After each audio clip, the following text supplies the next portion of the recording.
Assalamualaikum warahmatullahi wabarakatuh adik-adik. Gimana kabarnya hari ini? Sudah siap buat belajar? Pasti sudah siap.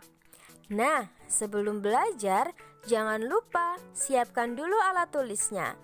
Dan jangan lupa berdoa menurut kepercayaan masing-masing ya. Karena hari ini kita akan belajar tentang pronoun. Apa sih itu pronoun? Pronoun adalah salah satu part of speech yang berguna untuk menjadikan suatu kalimat menjadi lebih ringkas atau lebih efektif. Tanpa pronoun, kita akan terus mengulang-ulang nama atau kata dalam suatu kalimat. Ribet kan ya? Bahkan, kita juga tidak bisa menyebutkan diri kita sendiri loh. Tapi tenang, karena hari ini kita akan belajar tentang pronoun. Ada beberapa macam pronoun yang akan kita pelajari hari ini. Yang pertama, personal pronoun. Yang kedua, possessive pronoun. Dan yang ketiga adalah reflexive pronoun. Masing-masing pronoun itu memiliki fungsi yang berbeda-beda untuk bisa membentuk suatu kalimat. Hayo, adik-adik pasti makin penasaran kan ya? Oke, langsung aja kita bahas satu persatu. Yang pertama adalah personal pronoun. Personal pronoun dapat berubah bentuk menurut kasus pemakaiannya. Dia dibagi menjadi dua, yaitu subjektif dan objektif. Yang pertama adalah subjektif. Nah, untuk personal pronoun kata ganti subjek, maka yang perlu kita ingat-ingat adalah nama artis Ayu Dewi. Kenapa Ayu Dewi? Karena di dalam personal pronoun kata ganti subjek terdapat I saya sebagai orang pertama tunggal, you kamu sebagai orang kedua tunggal, they mereka sebagai orang ketiga jamak, dan we kita atau kami sebagai orang pertama jamak. Mudah kan? Tapi dalam personal pronoun subjektif nggak cuma ada Ayu Dewi loh. Ada juga she, he, it. She yang artinya dia perempuan sebagai kata ganti orang ketiga tunggal, he yang artinya dia laki-laki sebagai kata ganti orang ketiga tunggal, dan it ini atau itu yang digunakan untuk benda, hewan, dan tumbuhan itu untuk kata ganti orang ketiga tunggal. Nah, sekarang apa sih kata ganti orang pertama tunggal? Apa sih kata ganti orang kedua tunggal? Dan apa sih kata ganti orang ketiga jamak? Buat kalian yang belum paham, di sini akan kita bahas semuanya. Oke. Orang pertama tunggal atau jamak adalah orang yang berbicara atau diri sendiri, yaitu ada I dan juga we. Nah, kemudian yang kedua adalah orang kedua tunggal, yaitu orang yang kita ajak bicara. Dia adalah you atau artinya kamu. Dan ada juga kata ganti orang ketiga tunggal ataupun jamak.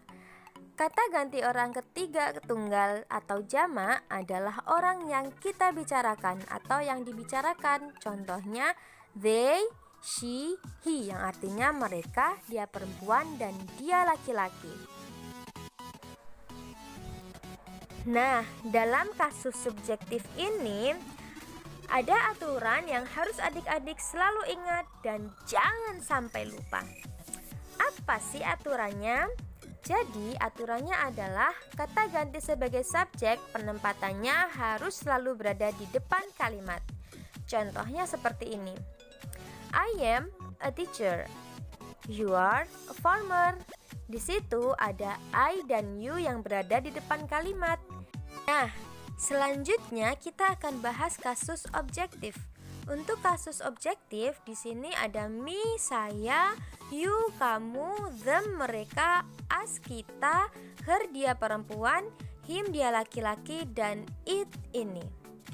Kata ganti objektif penempatannya ada di akhir kalimat atau sebelum adverb. Apa itu adverb? Adverb adalah kata keterangan. Di sini ada beberapa contoh untuk kalimat objektif loh, yaitu listen to me, I am glad to see you. Ada me dan you yang berada di akhir kalimat. Nah, selanjutnya ada possessive pronoun, kepunyaan atau kepemilikan, yang mempunyai dua fungsi sebagai kata sifat atau kata ganti. Possessive pronoun sebagai kata sifat, my kepunyaanku, your kepunyaanmu, their kepunyaan mereka, our kepunyaan kita, his kepunyaan dia laki-laki, dan her kepunyaan dia perempuan, its kepunyaan hewan atau benda. Nah, untuk kepunyaan sifat, contohnya seperti BTS is my idol. Welcome to our home. Don't be angry, it isn't their mistake. Ada my, our, dan their. Kepemilikan sebagai kata ganti. Di sini ada mine milikku, yours milikmu, theirs milik mereka, ours milik kita, his milik dia laki-laki, dan hers milik dia perempuan. Contoh dari kepemilikan sebagai kata ganti seperti I'm yours. Kemudian ada lagi I believe that this money is yours. Nah, itu dia contohnya. Kemudian pronoun selanjutnya adalah reflexive pronoun, yaitu kata ganti yang dibentuk dengan menambahkan akhiran self untuk tunggal atau selves untuk jamak. Seperti my menjadi myself, your menjadi yourself, them menjadi themselves, dan our menjadi ourselves, her menjadi herself, him menjadi himself, dan it menjadi itself. Contohnya, my father cooked this meal himself. Ayahku memasak makanan ini sendiri. Kemudian contoh berikutnya adalah you are too young to go out by yourself. Kamu terlalu muda untuk pergi sendirian. Nah, demikian tadi penjelasan singkat tentang materi kita hari ini, yaitu pronoun. Gimana? Sudah paham kan? Jadi, pronoun itu ada 3, yaitu personal pronoun, possessive pronoun, dan reflexive pronoun.